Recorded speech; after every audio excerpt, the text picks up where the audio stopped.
Agora, nessa videoaula, a gente vai começar a discutir sobre a perspectiva psicanalítica, né? A gente já viu a abordagem behaviorista, nós vimos a psicologia humanista e a Gestalt, que tratam principalmente da percepção, e agora a gente vai ver a perspectiva psicanalítica, que é extremamente importante para a psicologia jurídica, porque evidencia o caráter mais humano que nós temos, ou seja, a possibilidade de inconsciência dos nossos atos e as possibilidades todas que advêm disso.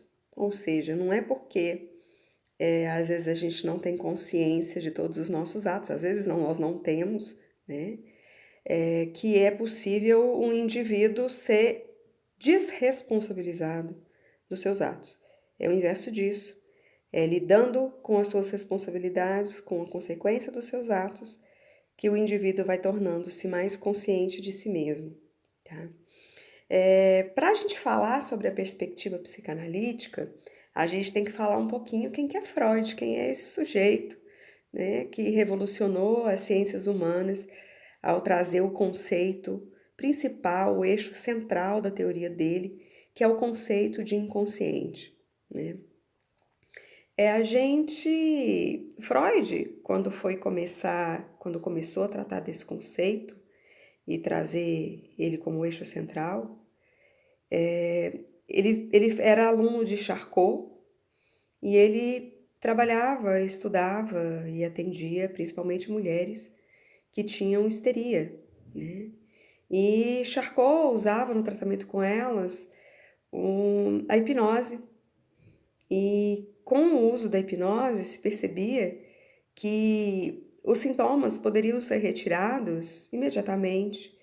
Então, as mulheres que de repente estavam cegas, paralíticas e com outras incapacidades que são características da histeria, diante de uma hipnose, esse sintoma desaparecia, o que evidenciava que essas mulheres não tinham nada biológico, que existia algo que era completamente da dinâmica psíquica delas e que era passível de uma mudança muito tranquila, muito rápida, né?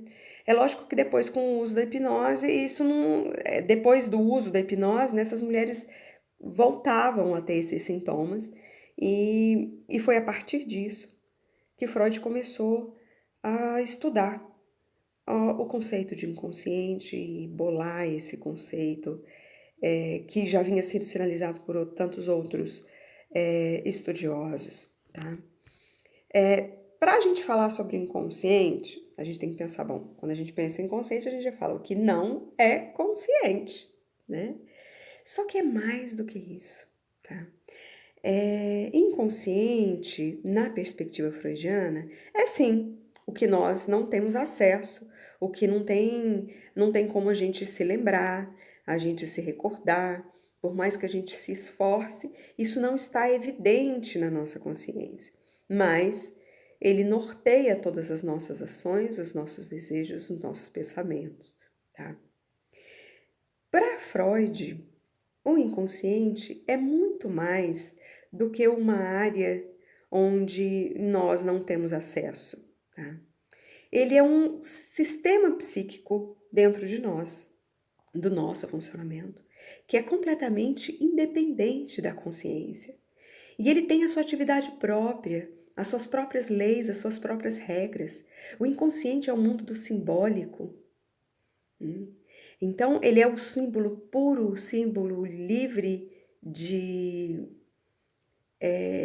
de especulações racionais, e ele é um símbolo que tem força própria. Então, é o universo dos desejos, o instinto, é o universo onde dentro da gente estão guardadas a origem das nossas emoções.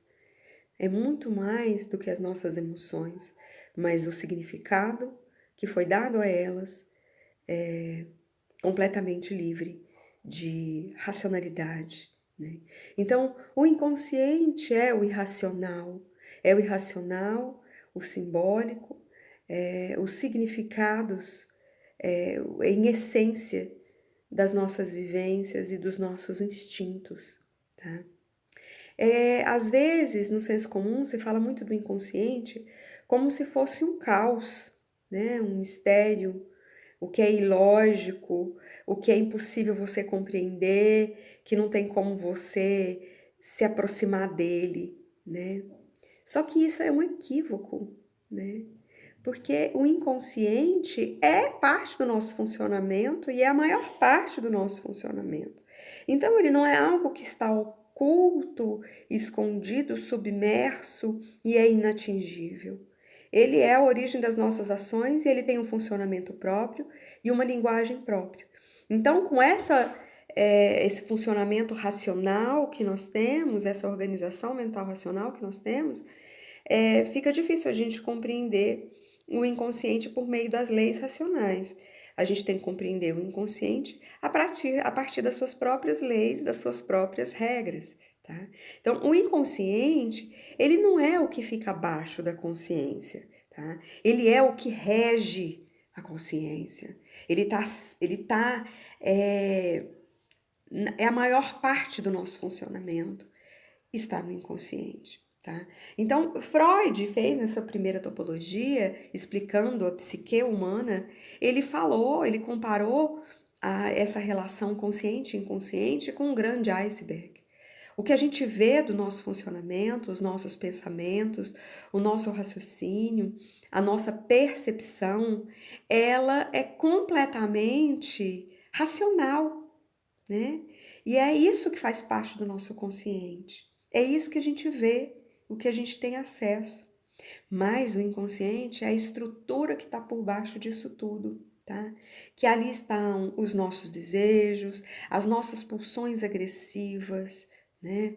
Os nossos medos, as nossas pulsões inatas, ou seja, os meus instintos animais, né? As minhas fantasias, as minhas lembranças e os meus recalcamentos, ou seja, as coisas que eu não consegui lidar por me trazer muita dor ou por ser desejos inaceitáveis que eu coloquei ali também no meu inconsciente e que eu não tenho acesso, né? Não conscientemente. Então, o inconsciente são todas a força propulsora de todos os nossos comportamentos. Então é muito mais do que a gente falar que é um lado oculto. Não é um lado oculto. É a força propulsora dos nossos pensamentos, dos nossos raciocínios, das nossas percepções, das nossas representações. A gente representa o mundo à nossa volta a partir desses símbolos, desses significados que a gente tem no nosso inconsciente, tá? Então, um conceito extremamente importante para a gente conseguir compreender o comportamento humano, né? Quando Freud conceituou o inconsciente, organizou isso tudo, ele começou a criar essa topologia, né, de um iceberg, como está aqui para vocês, mas ele depois deu continuidade para isso e ele percebeu que isso não era desorganizado, que existem caráteres de energia e de mobilidade, de confrontação dessas energias, que existe uma lógica e um funcionamento próprio. E aí foi isso que ele começou a desvendar e percebeu que existem outras instâncias que a gente pode vincular esse primeiro aspecto topográfico da organização da psique humana, né? Que foi que Freud chamou do id, o ego e o superego, né? Eu já falei em algumas aulas para vocês presenciais a respeito dessas instâncias, mas agora chegou o momento da gente estudar isso um pouco mais aprofundado, né? Quando a gente fala dessa estrutura do aparelho psíquico, a gente está falando de forças que são conscientes e forças que não são completamente conscientes, são parte consciente e parte inconsciente, e de forças que são completamente inconscientes. Então, se a gente fosse olhar esse grande iceberg, que é o meu funcionamento, parte consciente e parte inconsciente, e a gente for entender a nossa dinâmica de funcionamento, a gente pode dizer que uma parte nossa inicial, que é quando a gente nasce, é o que a gente tem. Quando a gente nasce, a gente não tem linguagem. Se a gente não tem linguagem, a gente não tem como ter raciocínio, a gente não tem como ter pensamento. Então, ou seja, a gente não tem uma parte consciente importante e nem mesmo consciência de si mesmo, que é a primeira estrutura que se forma a partir do nascimento, né? Quando a gente nasce, a gente é completamente instinto, um emaranhado de emoções e de sensações e de desejos, né? Um bebê, quando nasce, ele não sabe que ele é separado da mãe, ele não sabe que aquilo é uma casa, que aquele é um ambiente, ele só tem uma série de sensações que de repente ele tem que começar a organizar isso tudo, né? Ele tem sensação de fome, que ele não sabe o que é, de sede, de acolhimento, de bem-estar, e que isso tudo não tem significado, e que ele vai dando significado na medida em que ele vai vivendo, né? Essa organização inicial de desejos, de impulsos, de reflexos que um bebê tem, a gente pode dizer que é a primeira instância e básica instância nossa, completamente inconsciente, que é o id, né?